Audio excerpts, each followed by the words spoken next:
Have you ever asked yourself, what if the part of me I'm most ashamed of is the key to why I'm here at all?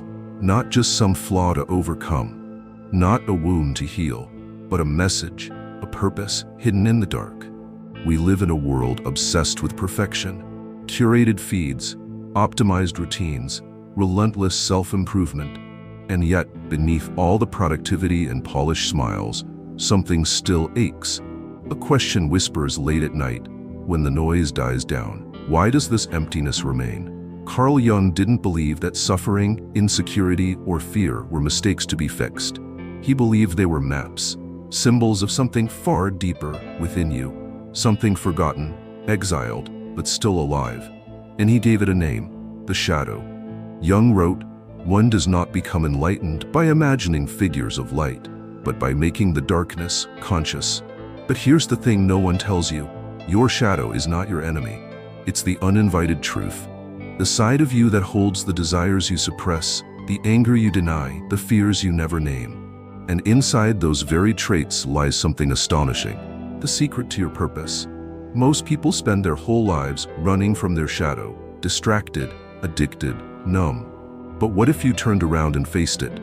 What if you stopped trying to be more like the image you post online and started listening to the version of you that cries in silence? This journey isn't comfortable, it isn't safe, but it's real, and it may be the only way to finally feel whole. So I ask you now, not as a critic, but as a fellow traveler, are you willing to stop running from yourself? Are you willing to step into the dark, not to be consumed by it, but to reclaim the part of you that was left behind? Because buried in that darkness might be the reason you're alive. Let's begin with a scene you've likely witnessed, maybe even lived. There's a man, competent, diligent, well-liked in his office. Let's call him James. For years, he's been the steady hand, the reliable one. But when a younger colleague, Lisa, gets promoted over him, something cracks. He congratulates her with a tight smile, but inside, something begins to burn. Over the next few weeks, James finds himself nitpicking her decisions, minimizing her achievements, and complaining about how things used to be. He tells himself she's arrogant, lucky, too ambitious. But late at night, when it's quiet, there's a different voice, one that asks, why did that promotion cut so deep? Why does her success feel like a personal failure? This, right here, is the shadow in motion. Carl Jung once wrote, "Everything that irritates us about others can lead us to an understanding of ourselves." That irritation, it's a flare, a signal that something inside us is being touched, perhaps something we've spent a lifetime avoiding. In James's case, it wasn't really Lisa he resented. It was the buried part of himself that longed for recognition, but had long since been suppressed. A part that once dreamed of being bold, daring, and unapologetic. A part he buried under the identity of the nice guy, the responsible one, the team player. What we call the shadow is not some demonic force. It's not evil. It's not a character flaw. It's everything we've repressed to survive, everything that didn't fit the mold. From the moment we're born, we're told who we need to be loved. Be polite. Don't be too loud. Boys don't cry. Girls don't get angry. Control your emotions. Make your parents proud. Be good. And every time a part of us didn't fit those expectations, we pushed it down. The shadow is built slowly, piece by piece, not from sin, but from social conditioning. You wanted to scream, but you smiled instead. You wanted to question, but you obeyed. You wanted to shine, but were told it's arrogant. So you folded those parts up like old letters, hid them in the basement of your psyche, and locked the door. The shadow is that basement. And here's the twist. The longer it's ignored, the stronger it grows. In Jungian psychology, the shadow isn't just your dark side, it's your unlived life. It's the creativity you abandoned because someone mocked your art. It's the sexual desire you learned to be ashamed of. It's the rage you swallowed every time someone crossed your boundary. It's the confidence you smothered because someone told you to stay humble. And when those energies are buried, they don't vanish. They leak. They show up as passive aggression, as jealousy masked as judgment, as burnout, as anxiety. They surface in our reactions, the overreactions. The moments when someone says something small, but it hits like a truck. That's not because they're wrong. It's because they hit something you've hidden. Think of the last time you overreacted. Maybe it was a backhanded compliment, or being excluded from a meeting, or watching someone else live the life you secretly wanted. What if that emotional spike wasn't irrational, but sacred? What if your shadow was trying to speak? See, the modern self-help world often tells us to focus only on the positive, to visualize success, to stay high vibe, to think good thoughts. But Jung dared to go deeper. He knew the path to wholeness doesn't go around the darkness. It goes through it. Because in that darkness lies truth and power. James's resentment wasn't evil. It was a message. A call to rediscover a part of himself he had abandoned. The part that wanted more, but was too afraid to ask for it. The shadow is not there to sabotage you. It's there to complete you. But to hear it, you must stop running from discomfort. You must stop blaming others for triggering you, and instead ask, what is this reaction showing me about myself? Because every time something stings, there's a chance to reclaim a part of your soul. Let me make this personal. What traits do you most dislike in others? Are you disgusted by arrogance, impatience, neediness, entitlement? Now flip the lens. What part of you has been judged for being bold, for expressing need, for having desires that didn't align with the rules? This isn't about justifying bad behavior. It's about seeing clearly. The more you illuminate your own shadow, the less power it holds over you, and the more compassion you gain for yourself and others. You begin to realize we're all haunted by something. We all wear masks to survive. And beneath every mask is something true waiting to be seen. The shadow isn't just about healing, it's about integration. And through that integration, something extraordinary happens. Your purpose begins to surface. But to get there, we first have to challenge the narratives we've inherited. We must return to the parts of ourselves we once exiled, not to indulge them blindly, but to understand what they've been trying to tell us all along.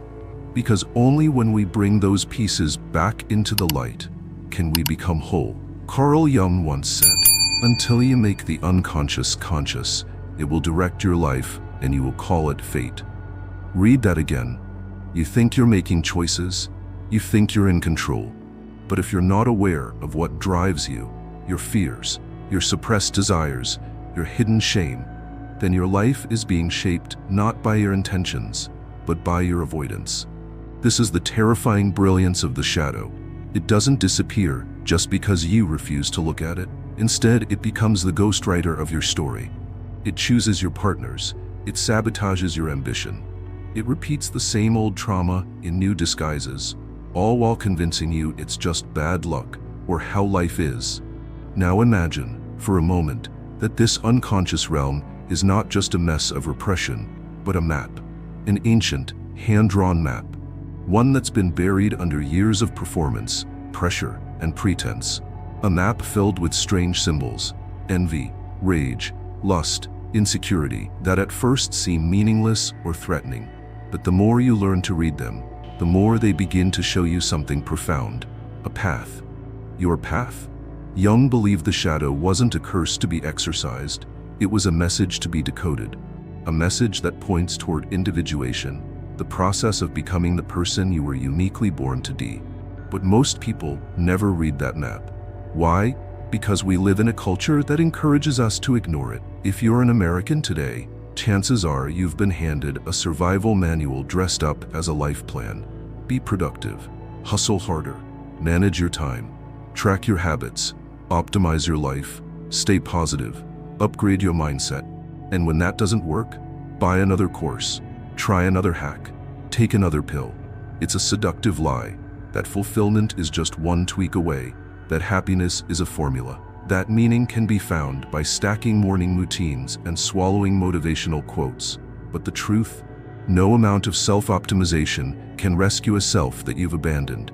The more we chase surface solutions, the deeper the wound beneath becomes, and the shadow grows darker, not because it's evil, but because it's unheard. We live in a psychological paradox. Never before have we had so many tools for personal development, And yet, never before have so many people felt so lost, so numb, so fragmented. Anxiety, depression, addiction, they're not just mental illnesses. They're messages from a soul that's been silenced. This is where Jung meets Nietzsche. Friedrich Nietzsche wrote, "One must still have chaos in oneself to give birth to a dancing star."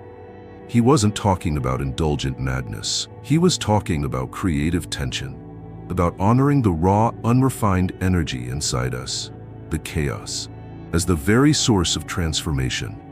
The shadow is that chaos, and it's not here to destroy you. It's here to break the false order that's been imposed on you. The mask, the persona, the good boy, the nice girl, the polished adult who's dying inside while pretending to thrive.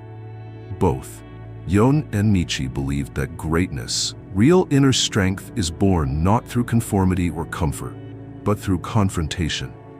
Confronting the abyss within, the parts of you that don't fit into your job title or your LinkedIn profile. Let's be brutally honest.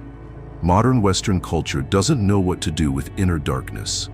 It either demonizes it, turn it off, medicate it, ignore it, or glamorizes it.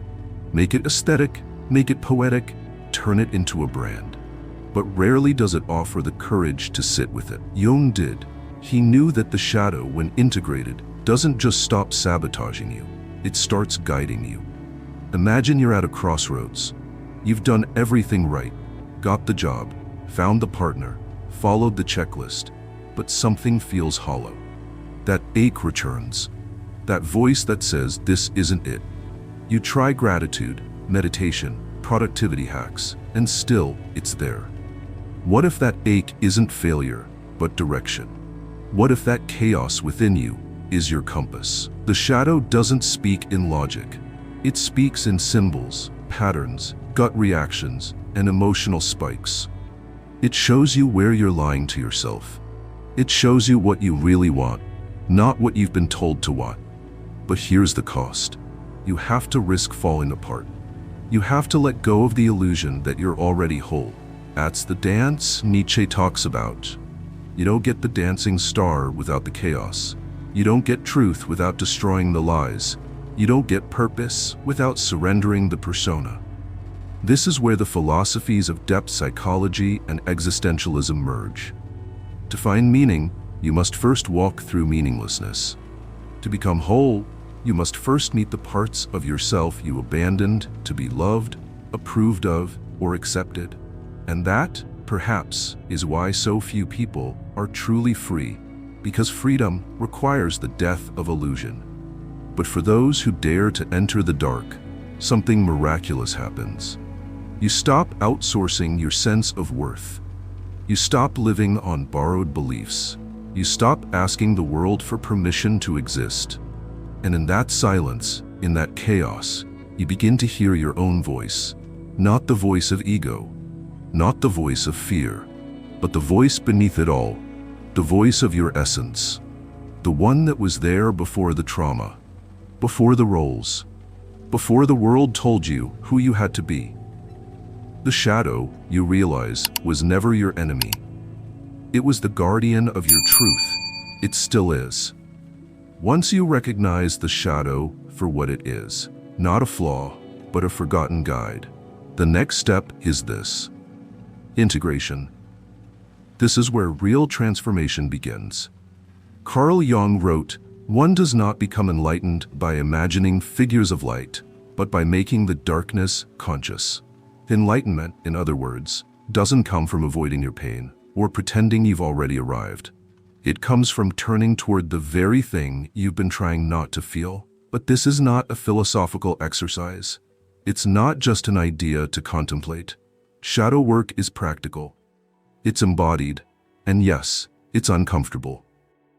But it's also the most liberating work you'll ever do. So how do you begin? Start with your emotional triggers. The next time you feel a strong, disproportionate reaction, anger, envy, defensiveness, even excessive admiration, pause. Ask yourself, what part of me is being touched here? Is this about the other person, or about something in me that hasn't been seen? That coworker who talks over you in meetings, does it tap into a childhood wound of not being heard? That influencer whose success irritates you, does it mirror a dream you gave up on? That person who's always too much, are they reflecting a part of you that was once told to be less? The shadow doesn't just hide in your past. It lives in your present, disguised as emotional intensity. When you learn to see triggers not as enemies, but as messages, you take back your power. Second, give your shadow a voice. Jung often encouraged his patients to engage in active imagination, a practice where they would literally dialogue with the parts of themselves they didn't understand. You can do this through journaling, meditation, or visualization. Imagine sitting across from your shadow, not as a monster, but as a misunderstood version of you.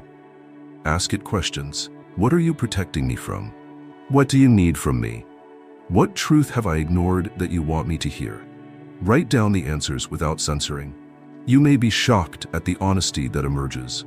Often, the shadow speaks with more clarity than the ego ever could. Remember, this isn't about indulging every dark impulse. This is about understanding where those impulses come from and what unmet need they represent. Third, practice radical self-honesty. This may be the hardest part. We all want to believe we're good people. We want to be liked, validated, and accepted. So we filter ourselves, even from ourselves. But integration means tearing down those filters. It means admitting things like, yes, I feel jealous. Yes, I judge people unfairly. Yes, I crave attention. Not to shame yourself, but to finally stop lying. Self-honesty is not self-hatred. It's clarity. It's cleaning the mirror so you can see who's really there. Think of your inner world like a cluttered room. You can't decorate or redesign it until you acknowledge what's already inside. The mess isn't the problem. Ignoring it is. Fourth, reclaim what you've disowned. Many of the traits in your shadow are not bad. They're simply unlived. Passions you buried, dreams you dismissed, strengths you silenced because someone once told you they were too much. This is where the metaphor of the artist becomes essential. Imagine a painter who refuses to use dark colors. Every canvas is pastel, bright, and pleasing. It may be technically beautiful, but it lacks depth. There's no contrast, no soul.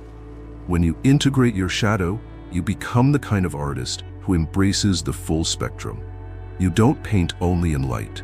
You create dimension. And your life, your relationships, your voice, your work begins to carry a gravity that can only come from wholeness. The truth is, your darkness is not dead weight. It's potential, creative fuel, emotional intelligence, relational depth, and most of all, it's human. When you embrace it, you become someone others trust, not because you're perfect, but because you're real. Finally, let the shadow guide your purpose. So many people search for meaning out there, in jobs, partners, goals. But your shadow often holds the very clue you've missed. That part of you that always wanted to speak but was told to stay quiet. Maybe it's your voice the world needs. That shame you carry from a past mistake. Maybe it's the beginning of someone else's healing, if you're brave enough to share it. That anger you suppressed for years. Maybe it's your engine for justice, for advocacy, for changing systems. Your shadow doesn't block your purpose, it reveals it. Because once you stop hiding who you are, you begin to live as who you are. And that's when things change. We've traveled deep into the underworld of the psyche, the shadow, the unconscious, the buried chaos. And if you've made it this far, you've already done something rare. You've stopped running. And that alone is revolutionary. Because most people never pause long enough to hear what their inner world is really trying to say. They just keep moving, faster, louder, brighter, hoping the distractions will drown out the truth. But the shadow doesn't go away.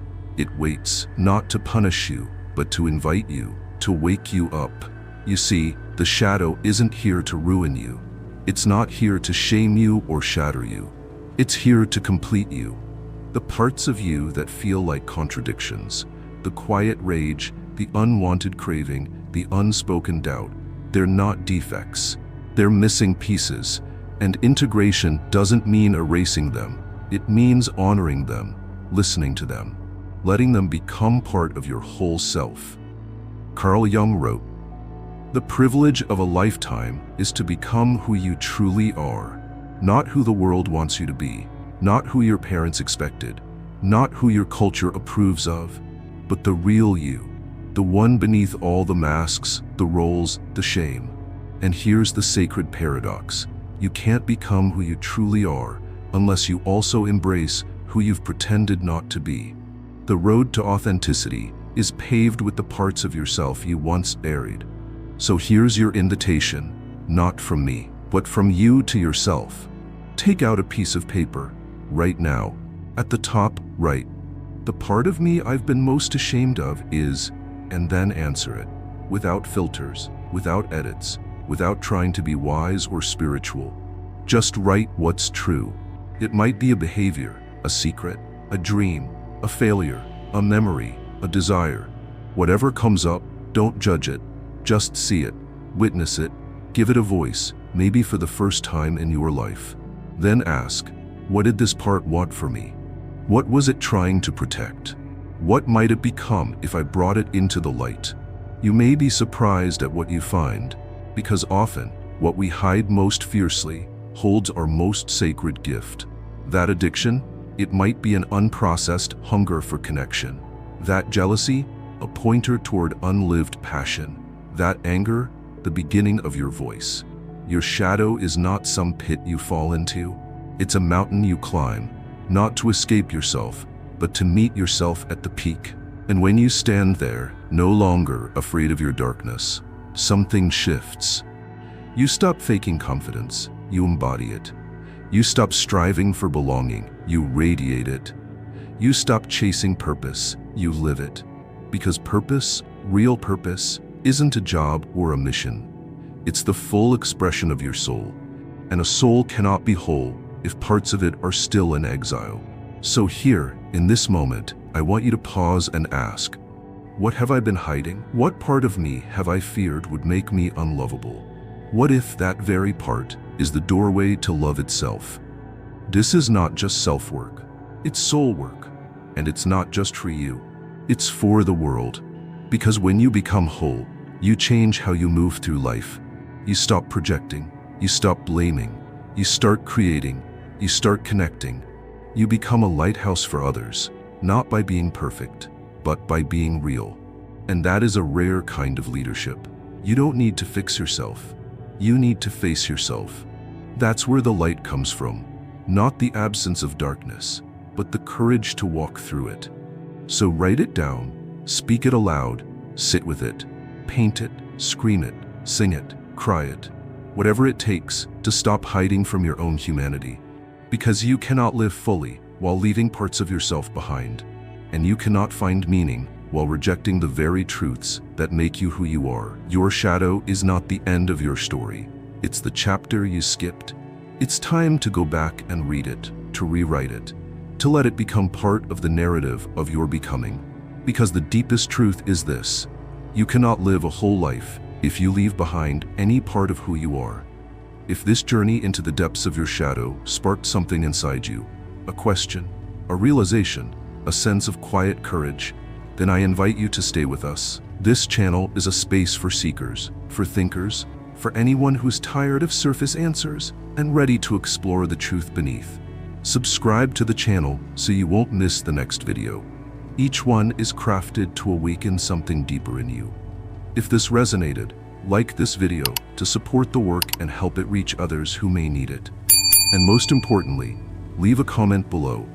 What part of today's message hit home for you? What truth about your shadow are you ready to face?